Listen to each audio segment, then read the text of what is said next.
মহাভারত হয়েছে? সঞ্জয়ের কক্ষ থেকে আসছি। কি হয়েছে সঞ্জয়ের? সঞ্জয়ের কিচ্ছু হয়নি ভাগ্যবতী। হস্তিনাপুর বানের শয্যার উপর পড়ে রয়েছে, নিজের রক্তাক্ত বস্ত্র পরে। জ্যেষ্ঠ তাতশ্রী। কি হয়েছে জ্যেষ্ঠ তাতশ্রীর? জ্যেষ্ঠ তাতশ্রীর কি হয়েছে বিদুর? বিদুর বলো না। রীতি এটাই বলে বৌদিমণি, যে যিনি রাজ সিংহাসনের উপর বসে আছেন তাকেই দেখা উচিত।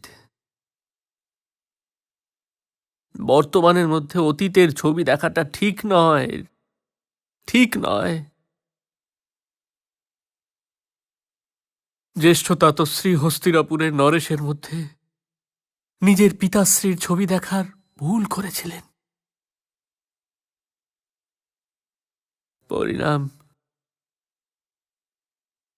পরিণাম এটাই হয়েছে, অর্জুন ওনাকে নিজের বানের শয্যার উপর শুইয়ে দিয়েছে। তবে তবে কি জ্যেষ্ঠ তাতশ্রী? না, উনি প্রাণত্যাগ করেননি, কারণ উনি ততক্ষণ বেঁচে থাকার জন্য প্রতিজ্ঞাবদ্ধ যতক্ষণ হস্তিনাপুর চতুর্দিক থেকে সুরক্ষিত না হয়।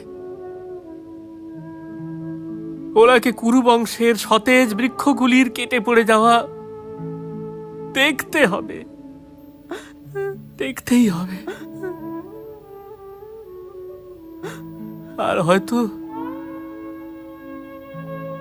এটাই ওনার প্রায়শ্চিত্ত। তুমি কি ওনাকে প্রণাম করতে যাবে বিদুর? আমার দ্বারা ওনার ক্ষত গোনা সম্ভব হবে না বৌদিমণি, আমার দ্বারা ওনার ক্ষত গোনা সম্ভব হবে না। আমার মনে ওনার যে ছবি আছে আমি সেটা বদলাতে চাই না।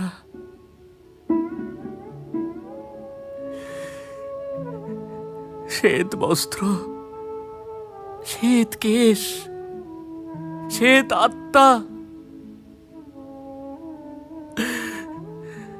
হে বৌদিমণি,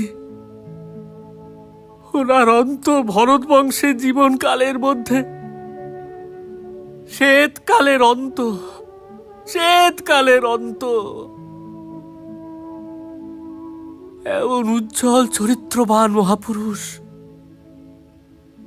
আর হয়তো জন্ম নেবে না।